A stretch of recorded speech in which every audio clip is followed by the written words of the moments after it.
Assalamualaikum warahmatullahi wabarakatuh. Oke, anak-anak, alhamdulillah hari ini kita sudah ketemu kembali ya setelah liburan semester 1. Nah, kali ini Ibu ingin menerapkan keyakinan kelas ya yang didapatkan di pelatihan guru penggerak modul 1.4. Nah, pada keyakinan kelas ini kita akan bentuk bersama-sama dengan harapan apa yang kalian catat, apa yang kalian tulis dan kalian yakini, kalian nggak akan melakukan melanggar apa yang sudah kalian yakini. Maksudnya sudah membuat kesepakatan kelas ya. Bedanya di keyakinan kelas ini tidak boleh ada kata-kata negatif. Ya, jangan gunakan kata tidak dan jangan. Nah, jadi nanti peraturan kelas kita apa nih? Peraturan kelasnya yang sudah ada di kelas kita apa? Nanti kalian catat dan kalian tempel di papan tulis. Peraturan kelas kita contohnya apa, anak-anak? 1. Tidak boleh telat. Tidak boleh berisik. Tidak boleh berisik. Tidak boleh berisik. Ya, terus apa lagi? Tidak boleh lari-lari. Tidak boleh datang terlambat. Apa lagi? Nah, kalimat-kalimat itu kita tulis pada yang positif nanti ya. Datang tepat waktu. Ya. Coba, Ibu pengen kalian nyatet di sini. Ya. Coba dicatat. Aku enggak. Aku enggak. Keyakinan kelasnya kalimatnya yang tepat yang seperti apa? Untuk peraturan kelasnya dulu boleh.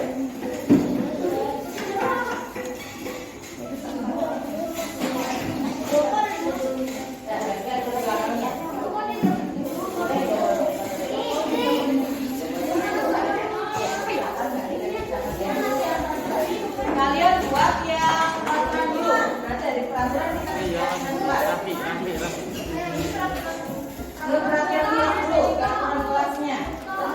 Peraturan kelas di kelas kita apa? Udah. Peraturan kelas kita apa saja, anak? Masih ingat? Tadi setiap kita tidak boleh datang terlambat. Berarti di sini kamu tulis bisa boleh datang tepat waktu. Coba dulu. Ya, langsung ditempel di depan.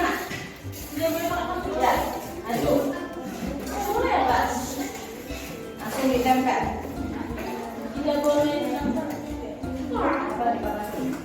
Terus di sini dulu. Tidak boleh. Tidak boleh. Tadi pakai udah.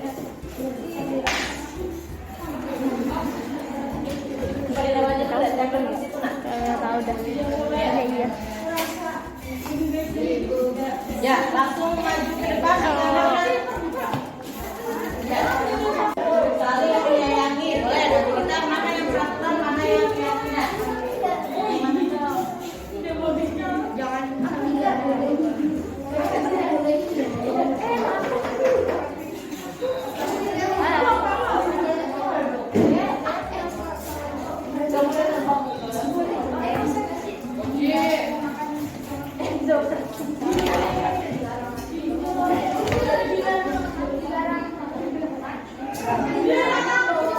Sudah semua?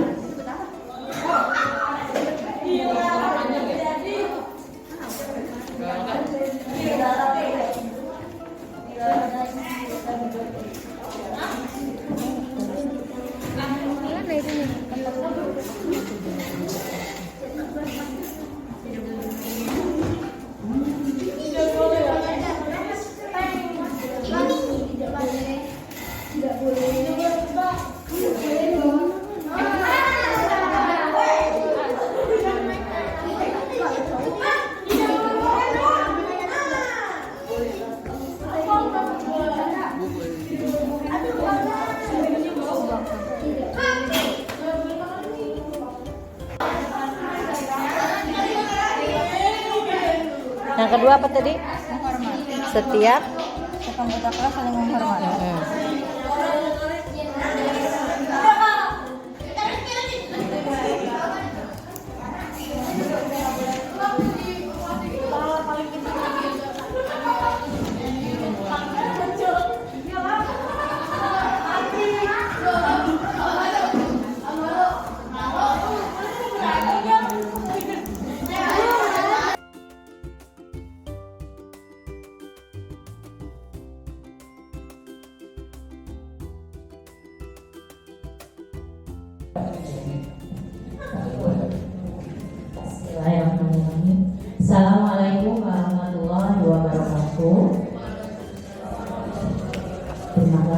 Pak Isron untuk kesempatan yang diberikan kepada saya. Terima kasih juga kepada teman-teman yang sudah meluangkan waktunya. Di sini saya ingin berbagi sedikit ilmu yang saya dapatkan dari LMS mengenai modul 1.4 tentang budaya positif, di mana di LMS itu harus ada aksi nyata dan saya harus memvideokan materi yang saya bagi ke teman-teman. Ya, perkenalkan, ya, teman-teman kenal ya, nama saya Latifa. Saya CGB Angkatan 7 dari SD Al-Azhar sebagai legenda. Di sini ada fasilitator saya Ibu Ainul Ibrahimi, beliau adalah pengawas di daerah Bogor. Kemudian ada Ibu Sri Nur Sahyatias, pengajar praktik, beliau bertugas di SMP 3 Kota Bekasi yang ada di Jatimulya. Tujuan dari kegiatan ini di sini adalah calon guru penggerak dapat menyampaikan pembelajaran dari penerapan konsep inti dari modul budaya positif serta pemahaman kami mengenai konsep-konsep inti dalam modul budaya positif. Apa itu budaya positif? Di sini budaya positif adalah merupakan pendidikan nilai-nilai atau keyakinan dari nilai-nilai atau keyakinan yang universal, jadi berlaku untuk seluruh orang dan yang ada di seluruh dunia, yang diterapkan di sekolah, kemudian menjadi pribadi yang kritis, mandiri dan mampu menjadi orang yang bertanggung jawab. Dalam mewujudkan budaya positif, di sini diperlukan beberapa peran guru, ya. Di sini guru juga harus bisa memahami berbagai lingkungan kelas dan kondisi yang ada pada muridnya. Kemudian juga di sini karena guru sebagai pamong, guru diharapkan dapat menuntun murid menjadi pribadi yang bertanggung jawab dengan menggunakan dua konsep, yaitu posisi kontrol guru dan disiplin positif. Apa itu disiplin positif? Tadi sebagian besar sudah diungkapkan oleh Pak Isron, ya Bapak Ibu. Jadi di sini disiplin positif di sini untuk menciptakan lingkungan positif. Salah satu strategi yang perlu kita tinjau kembali adalah penerapan disiplin di sekolah kita. Semua sekolah pasti sudah punya peraturan masing-masing, ya. Nah di sini apakah makna disiplin itu? Disiplin di sini artinya adalah belajar, berasal dari bahasa Latin disiplina. Kemudian disiplin membuat orang menggali potensinya menuju sebuah tujuan yang ada dan dia dihargai. Tapi ternyata di Indonesia pada umumnya, ya, disiplin diartikan menjadi sesuatu yang dilakukan seseorang pada orang lain. Jadi di sini untuk mendapatkan kepatuhan. Kemudian kecenderungan yang umum adalah di sini disiplin menyebabkan rasa ketidaknyamanan.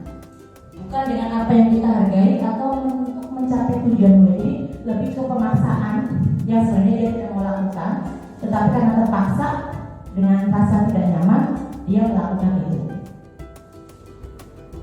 Nah di sini di kurikulum Merdeka yang sedang kita pelajari di modul pendidikan penggerak, di sini ada beberapa teori kontrol yang mengalami perubahan. Di sini ilusi. Kenapa dikatakan ilusi? Sebenarnya itu tidak benar-benar terjadi. Jadi kita hanya merasa kita melakukan itu, padahal sebenarnya tidak. Ilusi yang pertama, guru mengontrol murid. Seolah-olah kita bisa mengontrol murid melakukan apapun sesuai dengan keinginan kita. Yang kedua, ilusi bahwa kritik atau masukan membuat orang merasa bersalah dan akhirnya bisa menguatkan karakter seseorang sesuai dengan yang kita harapkan.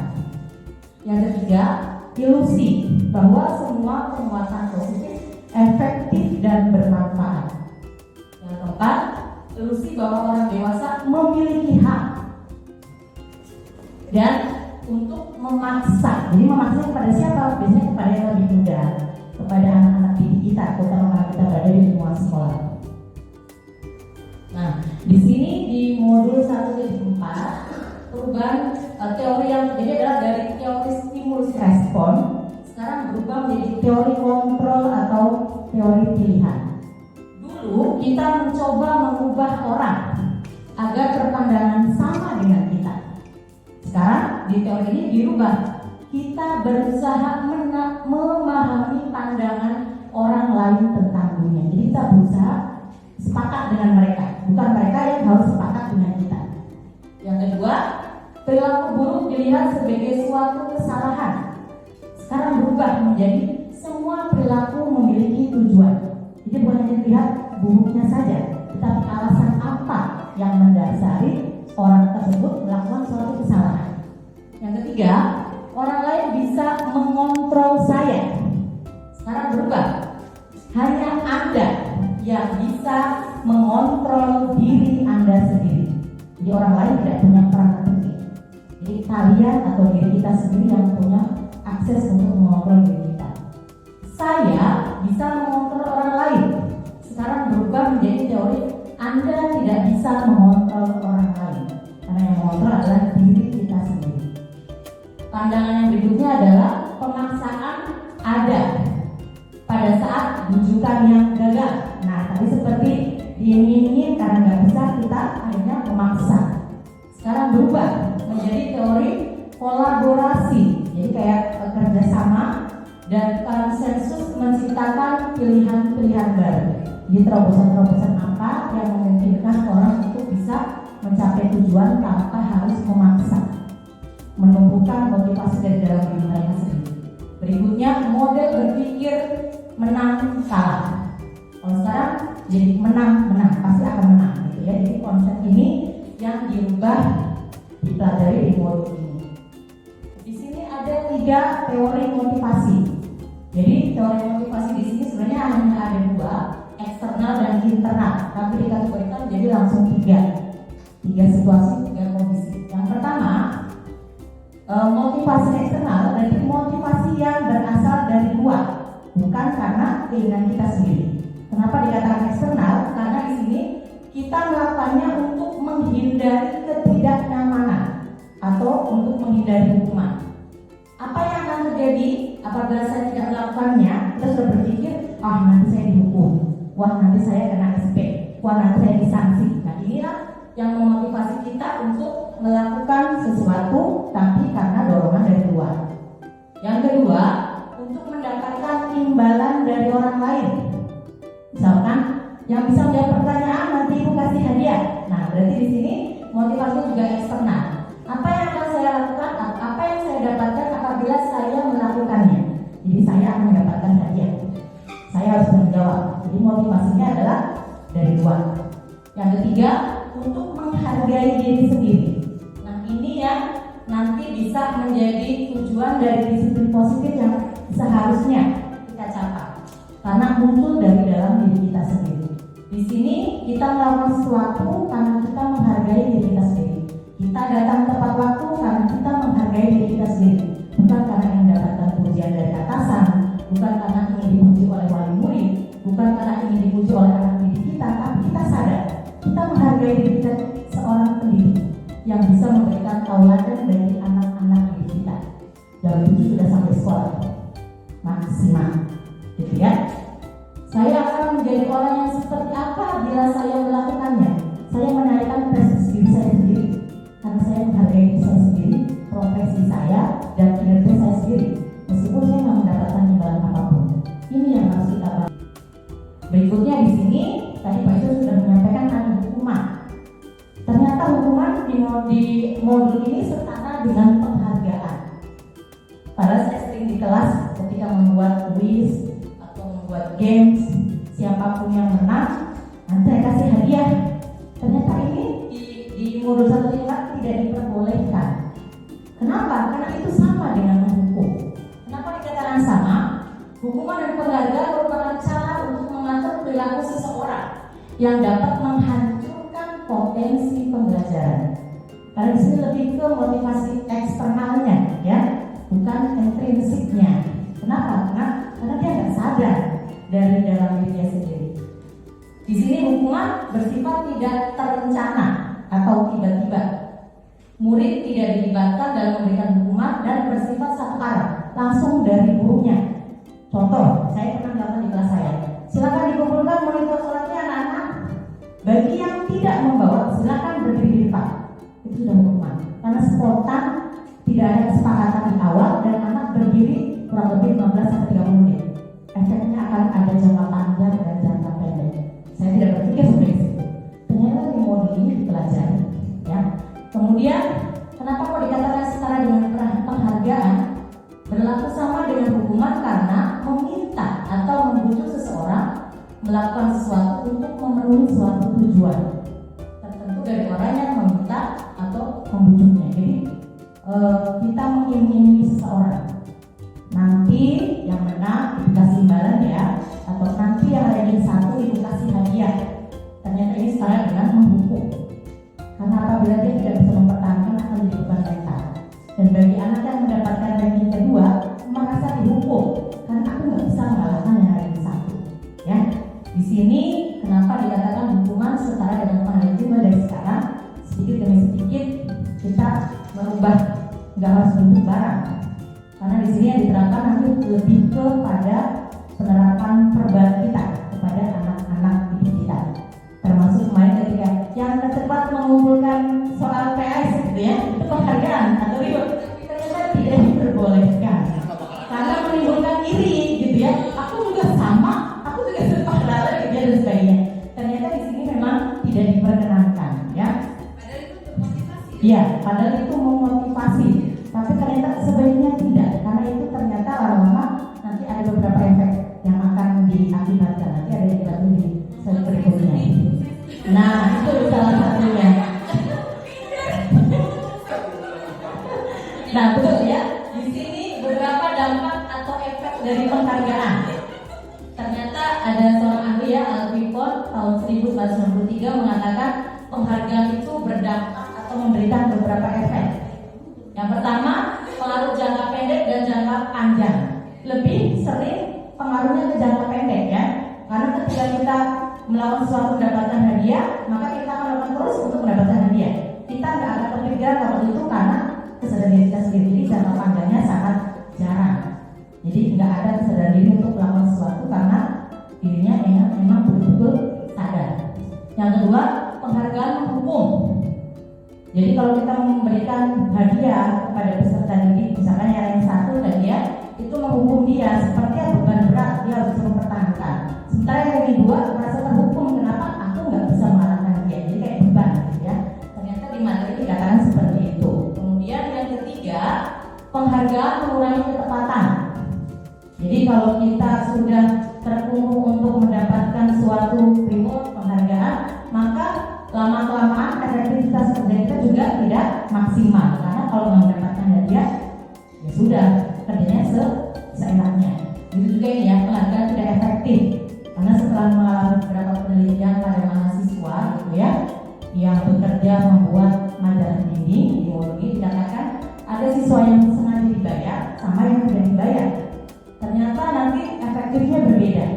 Yang dibayar lama-kelamaan dia tidak bisa menghasilkan sebuah karya yang bagus dari dalam dirinya sendiri. Yang penting hanya untuk mendapatkan uang. Sementara yang kerjanya tidak mengharapkan imbalan akan berbeda. Tingkat efektifnya sama, tingkat kreativitasnya berbeda. Ini ada beberapa penelitian ya. Kemudian penghargaan merusak hubungan, yang Ibu Susi katakan betul sekali ya, merusak hubungan. Akan ada yang merasa kok aku nggak dapat diri gitu ya. Padahal aku juga sama. Soal yang aku buat lebih banyak dari mereka gitu ya. Nah ini ternyata kenapa kok penghargaan dilarang? Bu Susi masalahnya. Ada teorinya ternyata ya. Kemudian penghargaan menurunkan kualitas. Tadi sama seperti yang berusaha seperti efektif ya. Kualitas kerja menurun kalau nggak mendapatkan imbalan. Jadi motivasi intrinsiknya tidak ada. Kemudian penghargaan mematikan kreativitas. Jadi kreativitasnya akan lama-lama hilang kalau tidak mendapatkan imbalan yang besar. Yang penting ngerjain tapi nggak memikirkan kreativitasnya apa, kemudian mungkin deadline gitu aja ya. Jadi ngasal gitu ya. Dari sini penghargaan ada beberapa dampaknya. Yang terakhir, penghargaan mengurangi motivasi intrinsik. Jadi motivasi dari dalam diri kita nggak ada. Hanya menggugurkan kewajiban, hanya berdasarkan keinginan yang diperintahkan oleh pimpinan kita, ya. Tidak ada kesadaran dari dalam diri kita sendiri. Nah, ternyata di materi juga ada 3 materi ya Bapak Ibu, ada hukuman, ada konsekuensi, ada restitusi. Saya pikir sama. Nah, ternyata di materi juga ada 3 materi ya Bapak Ibu, ada hukuman, ada konsekuensi, ada restitusi. Saya pikir sama. Antara hukuman sama konsekuensi tadinya saya pikir sama, ternyata berbeda. Ketika di LMS dibuat sebuah latihan pretest, mana yang masuk ke hukuman, mana yang masuk ke konsekuensi, ternyata berbeda. Apa sih bedanya?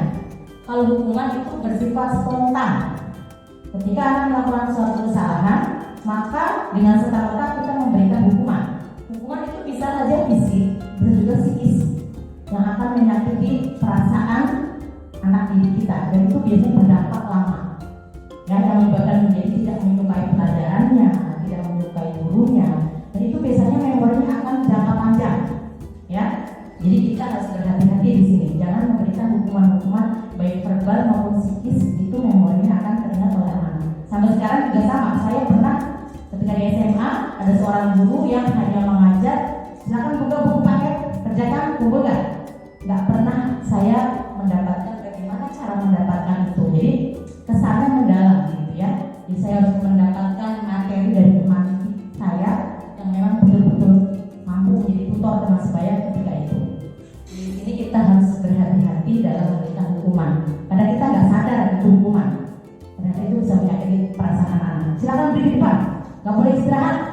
Nah itu hukuman karena spontan. Tidak ada kesepakatan awal antara guru sama murid. Yang kedua adalah konsekuensi. Jadi ada kesepakatan awal di sini antara guru dengan siswa yang melakukan permasalahan. Contoh misalkan ada siswa yang menumpahkan minuman di meja temannya. Konsekuensinya apa? Mengelap meja temannya. Karena dia sepakat, kamu sudah menumpahkan, jadi kamu harus apa? Mengelap. Berarti ini konsekuensi, bukan hukuman. Kalau hukuman, silakan kamu berdiri. Nah, misalkan itu adalah hukuman. Beda ya. Kalau konsekuensi ada kesepakatan di awal antara guru dengan murid. Yang ketiga adalah restitusi. Nah, apa itu restitusi di sini?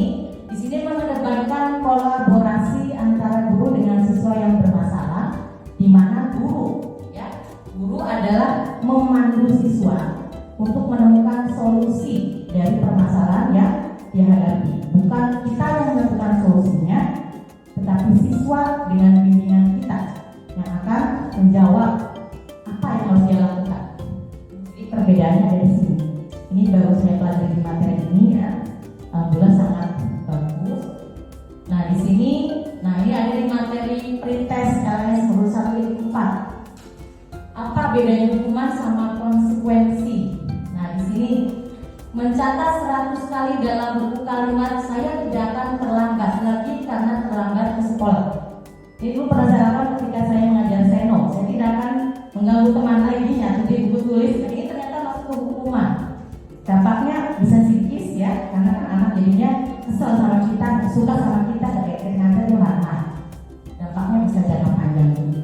Kemudian lari mengelilingi lapangan basket 2 kali karena terlambat hadir di sekolah. Itu juga hukuman. Karena tidak ada kesepakatan awal antara guru dengan murid. Itu datang terlambat, silakan lari. Atau kamu kembali ke kelas, nggak usah ikut pada olahraga. Nah, ini pernah ya. Nah, ini ternyata hukuman. Ya. Kemudian di sini ada menggantikan kertas tugas teman yang telah dicoret-coret. Nah, ini konsekuensi karena siswa diajak mempertanggungjawabkan apa yang dilakukan dan berdasarkan kesepakatan guru dengan murid. Jadi sini tadinya agak bingung mana sih hukuman, mana sih konsekuensi gitu ya. Ternyata di sini yang membedakan adalah adanya kesepakatan di awal. Kalau hukuman kita yang harus menentukan apa yang harus kamu lakukan ketika kamu melakukan suatu kesalahan. Di sini lanjut ke slide berikutnya. Nah, kenapa kok tadi dikatakan tidak boleh memberikan penghargaan? Dialihkan kepada program kebajikan atau bentuk apresiasi. Nah, apresiasi berarti ucapan secara verbal ya Bapak Ibu. Baik itu secara khusus, kita ke individual ya Bapak Ibu. Baik itu secara khusus, kita ke individu siswa peserta didik. Wah bagus, gambar kamu indah sekali misalkan gitu ya. Atau wah bajumu rapi sekali, pakaianmu bagus sekali, yang bersih, rambutmu sekarang. Nah ini lebih secara khusus, kemudian pribadi dan kepada semua murid kita terapkan satu persatu. Ya, kemudian beri pengakuan secara konsisten terus-menerus setiap hari untuk menemukan budaya positif, ya, disiplin positif yang akhirnya sadar gitu ya bahwa pujian yang ibu berikan kepada saya menyebabkan saya bisa mempertahankan terapian saya gitu ya. Kemudian fokus pada proses. Jadi kalau anak melakukan kesalahan, proses apa yang didapatkan dari kegiatan tersebut. Di sini contoh kasus ya Bapak Ibu. Jadi seorang guru bisa mengatakan, kemarin saya perhatikan rasa empatimu besar sekali pada saat menolong murid baru di kelas kita. Jadi di sini ucapan guru seperti ini secara tidak langsung menguatkan peserta didik untuk melakukan ini kepada teman-teman yang lain, bukan kepada peserta didik yang lain. Jadi di sini penguatan ya, jadi apresiasi kebajikan lebih kepada apa yang dikuatkan dengan kebajikannya. Apakah empatinya, kepeduliannya, rasa tanggung jawabnya, misalkan ya, lebih ke verbal. Jadi kita harus sering memuji ya, karena ternyata pujian bisa menimbulkan motivasi intrinsik. Berikutnya, kebutuhan dasar. Jadi setiap orang di dunia melakukan sesuatu karena ada tujuannya.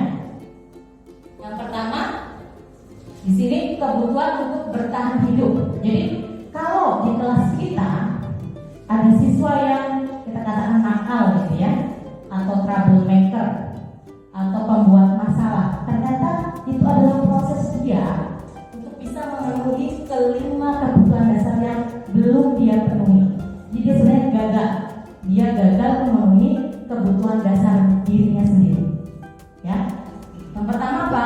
Kebutuhan untuk bertahan hidup, survive, ya, survival. Di sini contohnya adalah kesehatan, kemudian makan, rasa aman. Apabila di kelas kita ada kasus anak yang suka ngambilin makanan temannya. Nah, di kelas 6B yang Endang ada ya satu siswa ya ternyata suka ngambil makanan temannya lebih banyak dari yang bawa. Ternyata ketika ditanya sama gurunya, aku nggak dibayar uang jajan, aku lapar.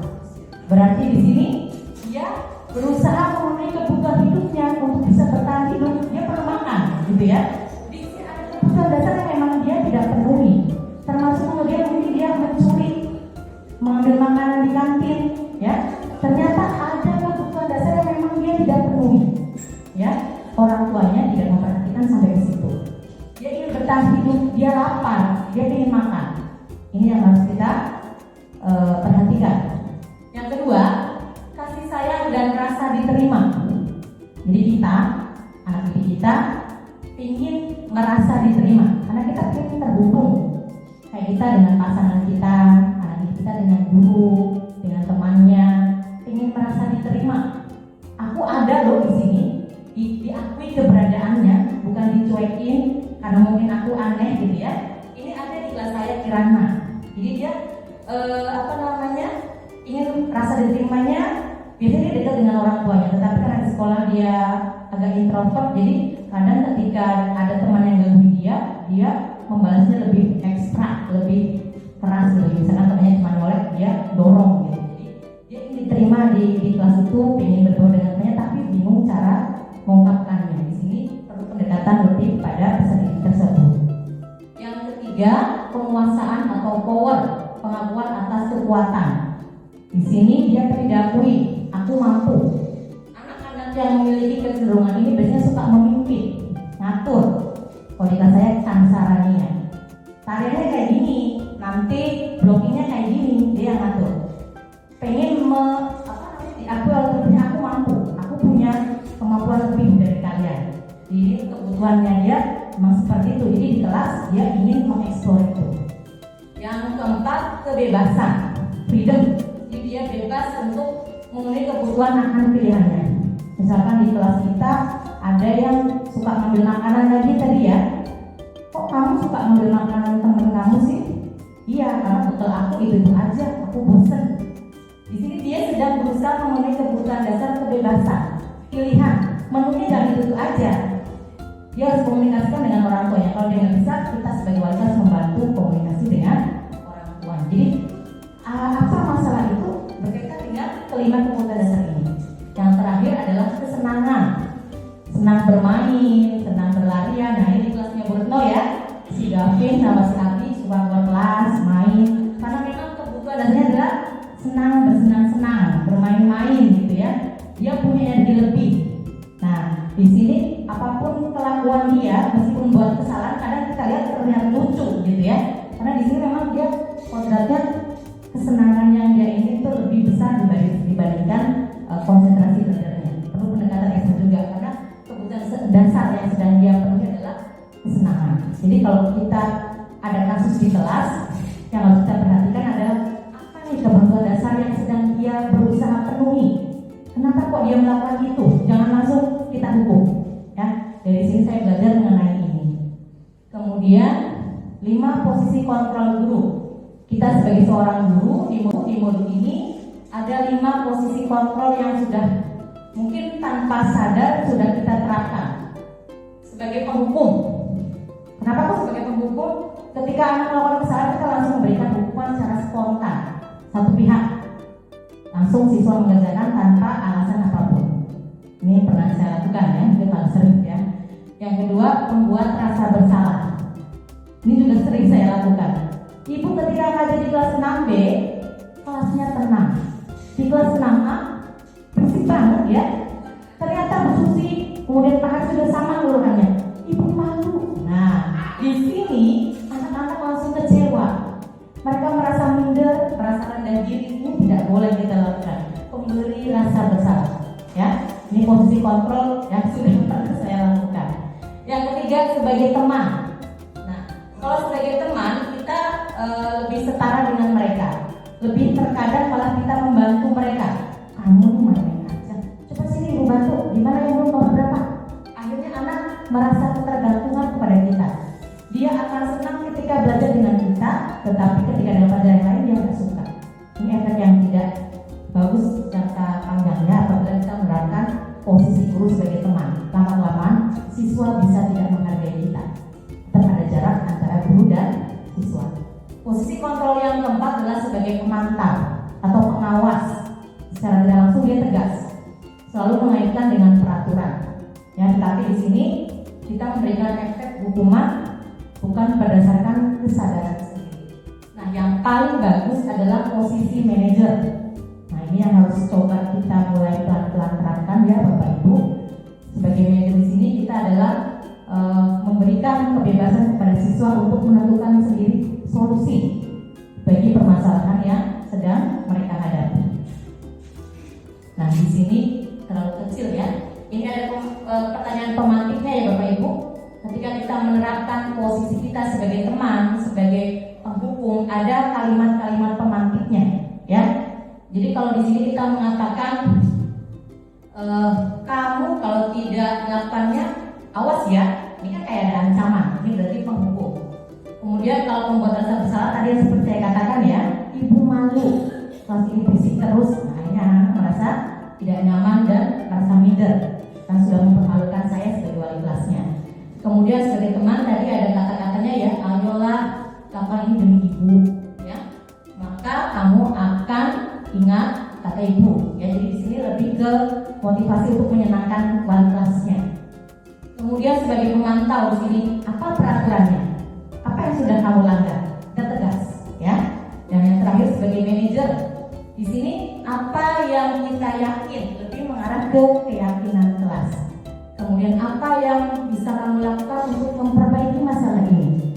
Jadi anak dipancing untuk mencari solusi dari permasalahan yang dihadapi. Jadi di sini ada beberapa tahapannya ya Bapak Ibu. Kemudian mengarah ke berikutnya yaitu kesepakatan kelas atau keyakinan kelas ya. Kenapa kita harus membuat keyakinan kelas? Di sini di materi modul 1.4 dikatakan sama seperti sebenarnya peraturan sudah ada. Kita tinggal menarik benang merahnya. Kita yakin nggak dengan apa yang kita lakukan? Sama seperti ini ya. Mengapa kita memiliki peraturan harus menggunakan helm dalam kendaraan roda 2? Ini kan sebenarnya peraturan, tapi kita menanyakan alasannya, gitu ya. Mengapa kita memiliki peraturan 3 ya? Menggunakan masker, mencuci tangan,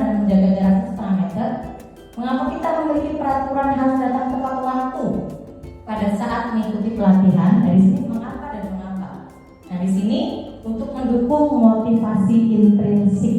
Jadi motivasi dari dalam diri kita sendiri. Kembali ke nilai-nilai keyakinan yang lebih menggerakkan seorang dibandingkan mengikuti serangkaian peraturan-peraturan. Jadi kita yakin dulu nih, motivasi intrinsik harus kita bangun. Memang ada peraturan wajib memakai seragam, itu peraturan. Tetapi yang kita yakini harus ada. Kenapa pakai pakaian seragam? Berarti untuk menghargai diri kita sendiri. Seperti itu ya Bapak Ibu. Kemudian, nah lingkarannya seperti ini. Pertama, lingkaran luar dari budaya positif yang kita bangun dengan motivasi intrinsik, kesadaran dari dalam diri kita sendiri. Berpengaruh pada lingkungan positif. Lingkungan positif berarti yang ada di sekolah kita. Kita sudah menerapkan ya Bapak Ibu, masuk kelas berbaris, ada sholat duha, itu dari lingkungan positif. Karakter bertemu guru, berjabat tangan, bersalam, itu dari lingkungan positif. Mengarah ke lingkaran berikutnya adalah keyakinan kelas. Tadi ada bertanggung jawab, nanti hormat dan sebagainya. Dan terakhir adalah peraturan kelas. Di sini ada membangun budaya positif di sekolah. Jadi lebih abstrak sih, ya. Jadi kayak bila bertemu Bapak Ibu guru memberi salam, berarti keyakinan kelas adalah menghormati orang lain. Jadi kata kuncinya itu, ya. Kemudian di sini keyakinan kelas itu tidak memandang latar belakang ya, suku bangsa, bahasa, negara dan sebagainya. Jadi lebih pada motivasi dari dalam diri kita sendiri ya. Nanti bisa diterapkan di kelas. Nah ini adalah mengenai kegiatan pendalaman keyakinan kelas. Jadi kesepakatan kelas sama keyakinan kelas agak berbeda sedikit ya Bapak Ibu. Kalau di keyakinan kelas tidak ada kata-kata negatif. Misalkan tidak boleh jajan mie instan, itu tidak diperkenankan. Harus positif, langsung jajan makanan yang sehat ya. Kemudian menghormati bapak dan ibu guru, langsung ya. Bertanggung jawab, tidak ada berkata-kata tidak di depannya, lebih ke kalimat positif. Jadi nanti Bapak Ibu bisa menerapkan ini ya. Kita pancing dengan, kalau keyakinan kelas tidak terlalu banyak, kita ambil yang penting saja, dengan hormat, bertanggung jawab, kerjasama. Nanti kita bagi beberapa kelompok, misalkan kelompok satu bahas tentang hormat, yang kedua tentang bekerja sama. Nanti kita bikin ini tampak seperti sama tidak tampak seperti. Kalau tampak seperti berarti yang memang anak-anak lakukan real di kelas. Apa contohnya? Di sini dikatakan bahwa datang tepat waktu, berarti dia menghormati dirinya sendiri dan menghormati orang lain. Karena sekolah kita kan punya peraturan, diikut penerapannya. Kalau tidak tampak seperti berarti sering hari terlambat. Nah, kasih anak-anak, wah aku nggak mau dong melakukan ini berarti tidak tampak seperti. Nah, ini tabel ini bisa kita bagi. Ya, kita mau bikin 5 keyakinan kelas, kita bagi di 5 kelompok bisa. Nanti kita pancing dengan kata kuncinya, ya. Kemudian di sini perilakunya ada terdengar, berperilaku dan ada terlihat. Kalau terdengar berarti kita mendengar kata-kata anak-anak. Misalkan satu orang berbicara, maka yang lain mendengarkan. Ya. Kalau berperilaku di sini tersenyum, ramah kepada semua orang. Ada lagi yang terlihat. Di sini dikatakan berempati terhadap perasaan orang lain. Ini contoh Bapak Ibu ya, nanti bisa nggak harus hormat ya, bisa lagi peduli, kemudian bertanggung jawab dan sebagainya. Nah di sini bedanya peraturan kelas sama keyakinan kelas. Kalau peraturan kelas contoh selalu kembalikan buku ke tempatnya. Keyakinan kelasnya apa? Nilai kebajikannya apa? Tanggung jawab. Kemudian peraturannya dilarang mengganggu orang lain. Ini peraturan, ada kata-kata negatifnya ya. Kalimat keyakinan kelasnya menghormati orang lain. Nanti Bapak Ibu bisa tambahkan, kami guru dan siswa menghormati orang lain. Bisa nanti di keyakinan kelas. Jangan lupa diberikan tanda tangan ketua kelas sama wali kelas. Nanti ditempel di sini. Jadi anak-anak merasa dihargai, pernah membuat kesepakatan dan keyakinan kelas. Mereka akan sadar dengan sendirinya, ya dengan hal seperti itu. Kemudian di sini dilarang melakukan kekerasan. Berarti kata kunci dari keyakinan kelasnya adalah keselamatan dan menghormati orang lain. Jadi kalau menimbulkan berbahaya, kita bisa celaka, jadi tidak selamat. Ini nanti anak-anak bisa kita pancing dengan tadi tabel Y dan tabel C. Nah, yang berikutnya adalah segitiga restitusi. Yang berikutnya adalah segitiga restitusi. Nah, di segitiga restitusi ini saya sudah mencoba menerapkan kemarin praktik baiknya bersama 3 peserta didik ya. Ada Vito, ada Ansarania, dan ada Tiana. Karena memang harus ditampilkan juga videonya ketika saya melaksanakan praktik baik tersebut. Dan kebetulan memang kasusnya ada. Di sini Vito sering datang terlambat. Ketika papahnya terkena kanker usus. Jadi ketika setelah dioperasi kemudian di kemo, pasti dia akan menginap di rumah sakit kurang lebih seminggu atau 2 minggu. Ketika tidak ada orang tua, Vito datangnya sering terlambat, sampai setengah 8. Padahal rumahnya kan dekat ya. Nah, di sini awal-awal saya tidak langsung aja, kamu ya rumahnya dekat terlambat. Ini yang rumahnya di Setu misalkan gitu ya, sifatnya bisa nggak terlambat? Ternyata itu kata-kata juga menyakitkan ya. Saya baru sadar, meskipun sebenarnya saya ingin membangun motivasi prinsip, ternyata itu salah. Pendekatan yang saya lakukan salah. Nah, di sini saya diperkenalkan mengenai segitiga restitusi. Apa sih segitiga restitusi? Kalau tadi kan restitusi adalah sebuah kolaborasi ya antara murid dengan guru untuk mencapai solusi bersama yang dengan pendampingan guru. Tapi solusinya berasal dari siswa. Langkah pertama di sini adalah yang namanya menstabilkan identitas. Ya, di sini dikatakan bahwa seorang guru harus bisa memberikan kalimat penguatan kepada siswa meskipun dia salah. Di sini contohnya tadi Vito ya, beberapa kali dia sering terlambat. Akhirnya ketika ini saya langsung membuat kasus. Di sini dikatakan bahwa ibu tahu ya bahwa terlambat itu tidak baik, dan ibu juga pernah melakukan itu. Jadi di sini tidak 100% menyalahkan. Di sini dikatakan contoh yang bisa kita lihat di sini adalah menstabilkan identitas adalah membuat anak yang merasa gagal, karena dia terlambat pasti dia malu, gitu ya, karena berbuat salah menjadi positif terhadap diri sendiri. Biasanya ibu tidak menyalahkan kamu, namanya manusia pernah berbuat salah. Ibu juga loh pernah terlambat, gitu ya. Di sini dia menstabilkan identitas siswa tersebut supaya nggak merasa berlarut-larut aku tuh salah, gitu ya. Di sini menstabilkan siswa. Langkah yang kedua adalah validasi kebutuhan. Kita harus bisa memvalidasi kebutuhan apa sih yang sedang diinginkan oleh Vito, gitu ya. Membantu murid mengenal basic dasarnya dia. Kemudian kebutuhan dasar apa yang ingin dipenuhinya ketika melakukan kesalahan itu. Jadi kan kebutuhan dasar ada 5 ya Bapak Ibu.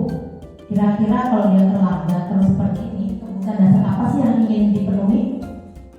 Tadi kan ada penguasaan, ada kebebasan, ada kesenangan, ada kebutuhan bertahan hidup. Kira-kira terlambat apa Bapak Ibu? Kebutuhan dasar apa sih yang ingin dia dapatkan? Biasanya dia nggak pernah terlambat gitu. Berarti apa ini? Kasih sayang, betul sekali. Biasanya dia kan kalau dibangunin sama mamanya, kemudian sekarang dia nggak ada mamanya, dia ingin ada pendekatan kasih sayang dari siapa ya? Selain mamanya yang di rumah itu siapa? Jadi dia berusaha memenuhi kebutuhan yang tidak dia penuhi. Dia gagal. Nah, di sini pendekatan kita harus tahu, kok kenapa kamu terlambat gitu ya? Nah, langkah yang ketiga, menanyakan keyakinan kelas.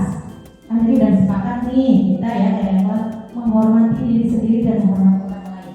Di sini keyakinan kelas adalah menggunakan segitiga restitusi.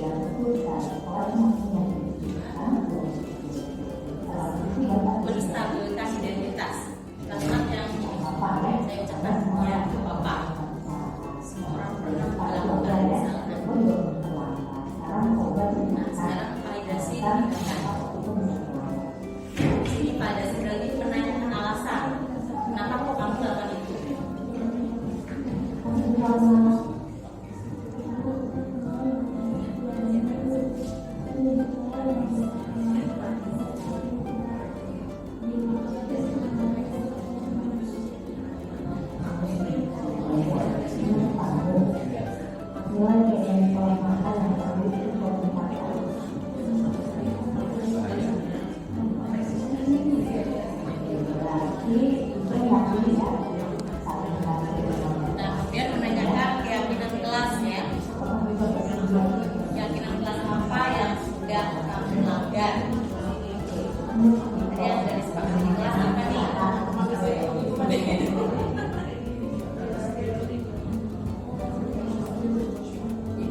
kesediaan mulai melaksanakannya.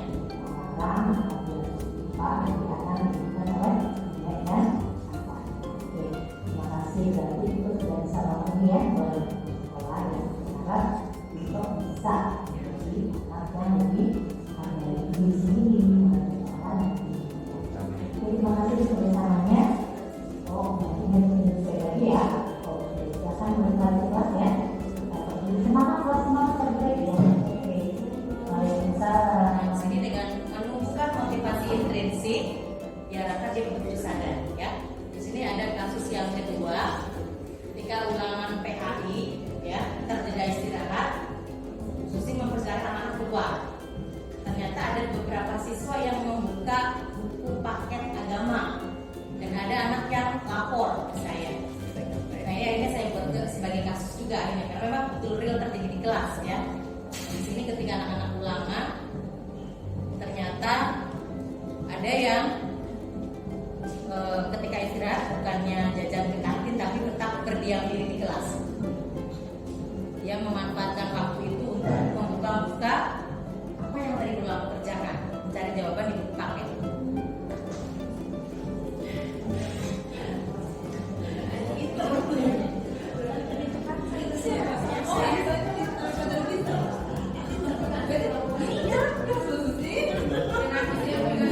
Nah, kemudian di sini melaporkan kejadiannya ya.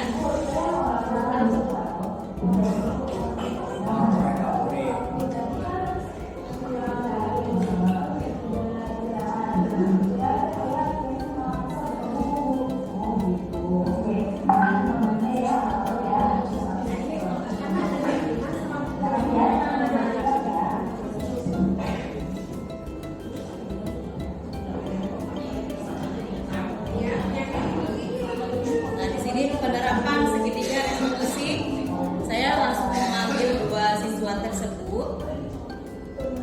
Di sini sama seperti yang dilakukan pada Vito tadi ya, kita harus menstabilkan identitas mereka dulu.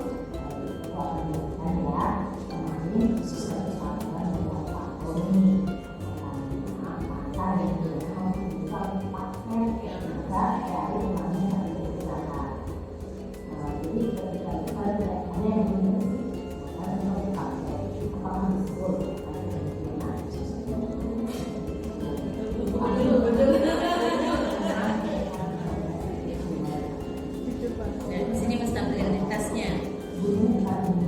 Di sini saya mengatakan saya tidak ingin menyalahkan, saya tidak ingin mencari siapa yang salah. Itu menstabilkan identitas, memojokkan siswa. Ya, di kalimat kata kunci pemantiknya itu, ibu tidak berusaha mencari siapa yang salah. Dan mulai dari tindakan menanyakan alasan anak-anak pintar kok melakukan itu. Ya, ternyata alasannya berbeda. Yang satu katanya habis jalan-jalan pulang malam masih belajar. Kalau yang satu memang lupa ada jadwal ulangan.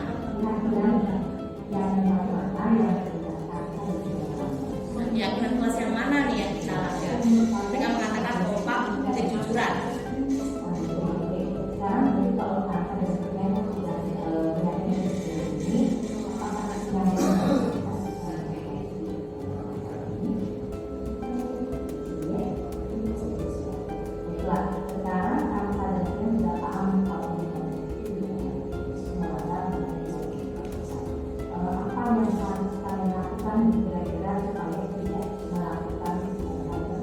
Ini saya memancing anak-anak untuk menemukan sendiri solusinya.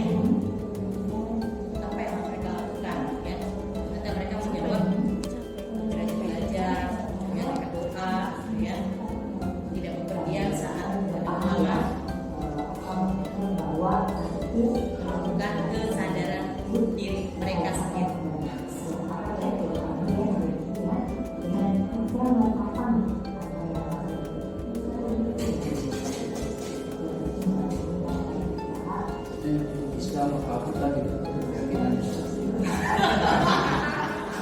Keyakinan kelas, ya, bukan keyakinan kepercayaan.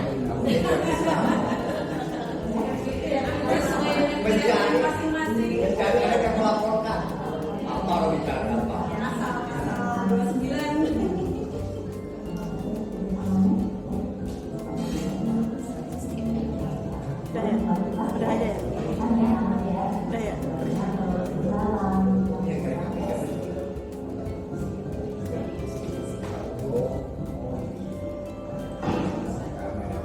Nah ini siswanya nggak dulu ya ibu di sini.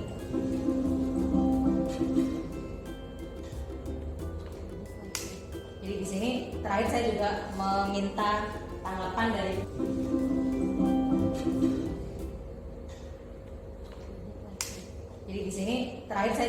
meminta tanggapan dari peserta didik yang saya ajak berdiskusi ya Bapak Ibu. Ternyata tanggapan mereka saya merasa senang karena diajak untuk menemukan solusi dari permasalahan yang saya hadapi, yang kayak terlambat dari pasang alarm, nggak ada mama dibangunin nenek dan sebagainya. Jadi motivasi intrinsik yang mereka bangun. Kesimpulan dari materi di modul 1.4 ini, yang pertama bahwa menciptakan budaya positif di kelas atau di sekolah harus melibatkan siswa. Jadi kita membuat kesepakatan kelas, membuat keyakinan kelas, ya. Dalam perencanaan hingga pelaksanaannya kita libatkan semua siswa dengan harapan kita bisa mewujudkan kelas yang kita mampu atau sekolah yang kita bekerja di sini menjadi nyaman. Kemudian yang berikutnya adalah guru harus bisa mengidentifikasi kebutuhan dasar apa yang sedang berusaha dipenuhi oleh murid-muridnya ketika dia melakukan suatu kesalahan. Apa nih yang perlu digali? Jangan langsung kamu salah, tapi kita cari tahu apa permasalahannya, kenapa kok dia melakukan itu. Jadi kita bisa melakukan pendekatan. Dari situ ada solusinya. Yang terakhir, kita harus bisa menerapkan sebelum yang tadi kita harus bisa menerapkan posisi kontrol sebagai seorang manajer. Jadi kita bisa melibatkan siswa, berkolaborasi dengan mereka untuk lebih bertanggung jawab dan bisa menemukan solusi-solusi dari masalah yang mereka hadapi. Yang terakhir, penerapan segitiga restitusi tadi ya, ada 3 yang menstabilkan identitas, memvalidasi tindakan dan menanyakan keyakinan kelas supaya kita tidak salah memperlakukan siswa kita karena efeknya bisa berdampak panjang. Dan alhamdulillah ketika saya menerapkan segitiga restitusi ini ternyata itu bisa datang lebih pagi lagi ya, jadi pendekatannya lebih personal juga dan kita nggak merasa menghakimi mereka nggak merasa diintimidasi, akhirnya dengan sadar diri melakukannya. Saya berharap Bapak Ibu wali kelas ya atau Bapak Ibu guru yang bisa mulai menerapkan praktik baik ini di kelas ya, kita libatkan semua dan mudah-mudahan dari disiplin positif yang di kelas kemudian bisa lingkungan sekolah sudah positif juga, maka budaya positif yang terbentuk akan menyebabkan kelas kita lebih baik lagi.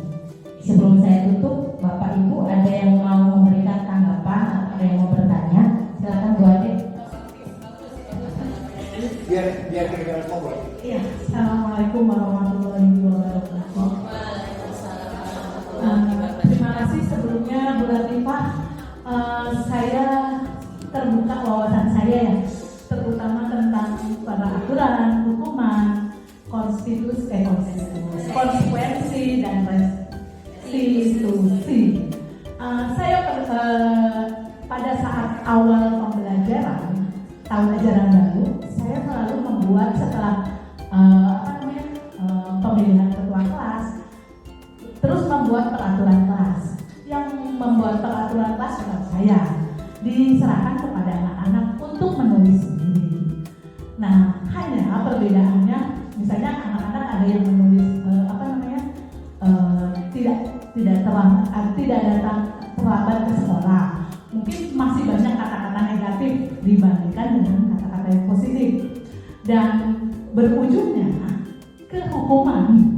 Ya, misalnya yang kalau yang datang terlambat atau tidak membawa buku pelajaran, ujung-ujungnya diberi hukuman sama saya itu untuk menghafal surat-surat pendek yang ada di SKU. Walaupun hasilnya alhamdulillah semester 1 SKU keagamaan kelas saya yang selesai 100% untuk semester 1 itu hampir 14 siswa. Yang 80% alhamdulillah itu keuntungan buat ayahnya.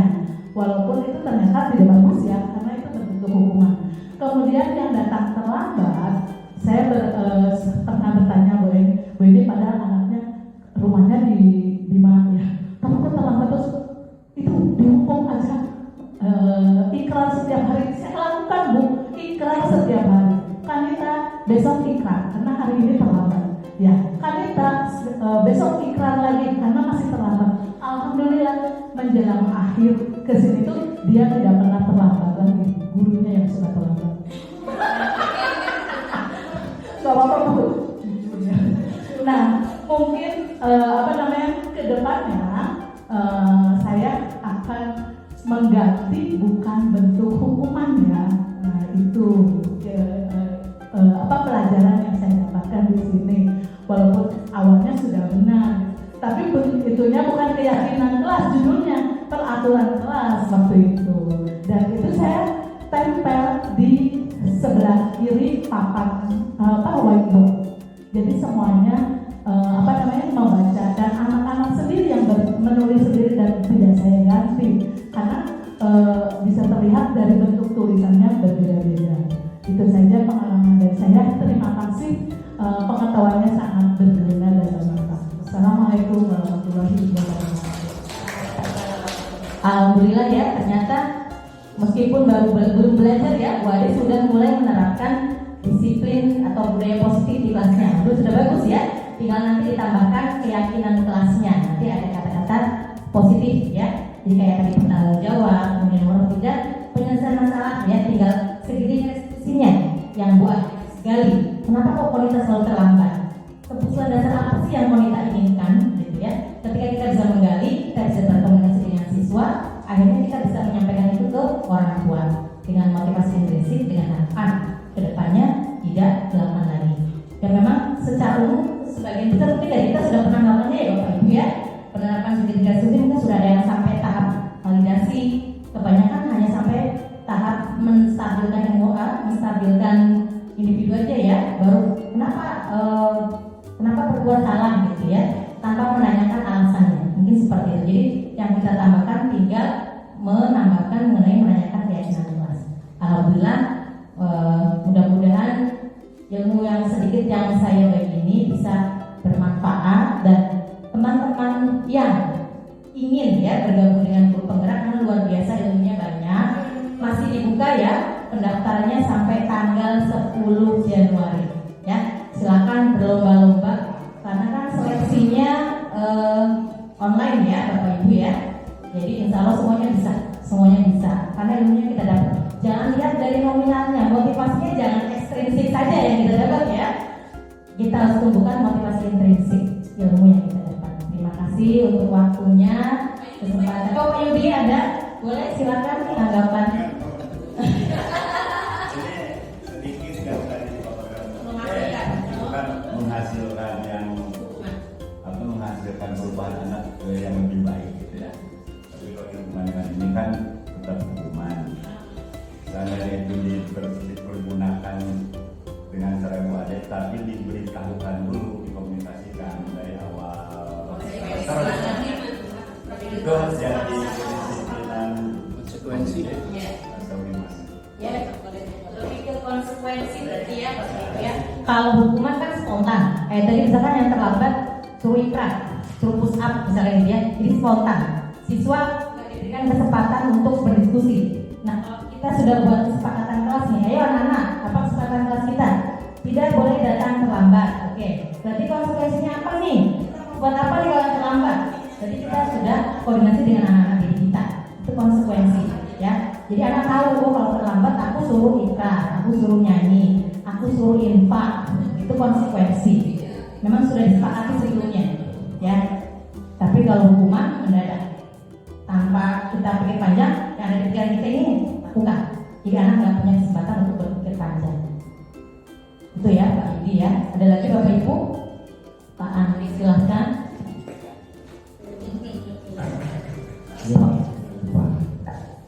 Iya, masalah disiplin. Nah, saya jadi teringat waktu kuliah dulu ada materi, tapi kuliah bukan dunia itu ibu masih ingat? Betul.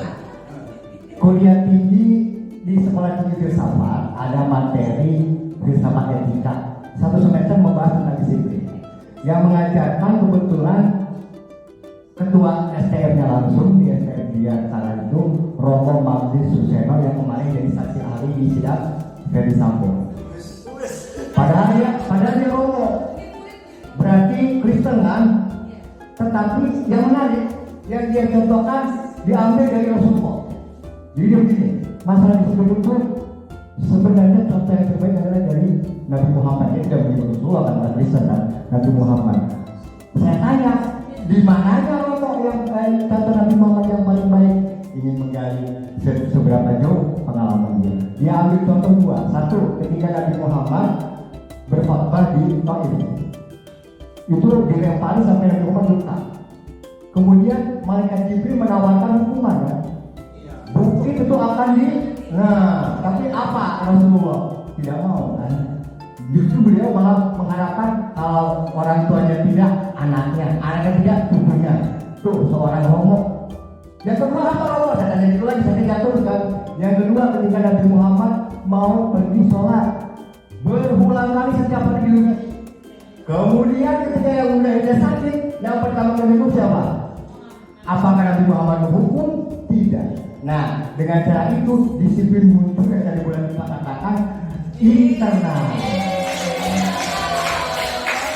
Nah, inilah yang saya coba terapkan di pelajaran kelima walaupun belum berhasil.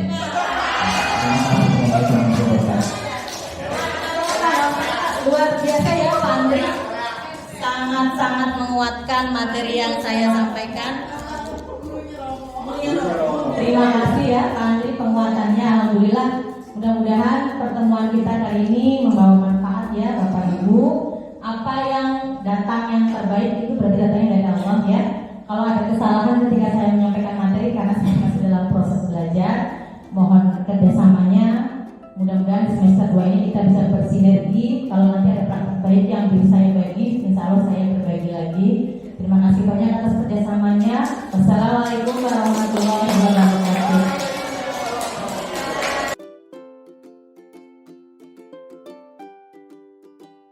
Assalamualaikum warahmatullahi wabarakatuh. Perkenalkan, nama saya Susi Sumayanti. Saya merupakan rekan kerja dari Ibu Latifah SSI. Alhamdulillah, saya merasa sangat beruntung mendapatkan materi yang beliau sampaikan minggu lalu tentang budaya positif. Saya merasa lebih terbuka mata hati saya untuk selalu berbuat positif setiap hari dan sangat berguna bagi saya untuk meningkatkan kinerja saya sebagai guru di sini. Terima kasih Bu Latifah, terima kasih semuanya, semoga bermanfaat. Barakallah. Assalamualaikum warahmatullahi wabarakatuh. Assalamualaikum warahmatullahi wabarakatuh. Perkenalkan saya Bu Retno, saya rekan sejawat dari Ibu Latifah SSI yang kemarin memberikan materi tentang budaya positif. Sudah saya terapkan juga dalam kelas saya karena saya sebagai wali kelas. Alhamdulillah itu sangat bermanfaat sekali dan membuat anak-anak juga semakin memahami dan semakin baik ke depannya. Terima kasih Bu Latifah, dan semoga ini juga tidak hanya bermanfaat untuk saya juga, bermanfaat juga untuk teman-teman yang lain. Assalamualaikum warahmatullahi wabarakatuh.